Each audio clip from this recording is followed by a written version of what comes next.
আপনার জন্য এবারের প্রশ্ন, আল্লাহু আকবার। কোন অবস্থায় বান্দা আল্লাহর সবচেয়ে নিকটবর্তী হয়? এ, রুকুতে থাকা অবস্থায়, বি, সাজদাতে থাকা অবস্থায়, সি, সিয়ামরত অবস্থায়, ডি, সফরে থাকা অবস্থায়।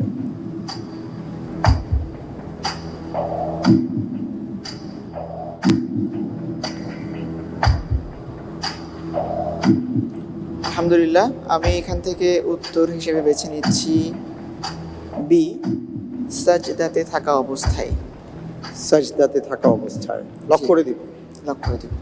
ফ্রিজ করে দেওয়া হোক। বি, সাজদাতে থাকা অবস্থায় বান্দা আল্লাহর সবচেয়ে নিকটবর্তী হয়। আপনি যে উত্তরটি দিয়েছেন, আপনার উত্তরটি সঠিক উত্তর। আলহামদুলিল্লাহ।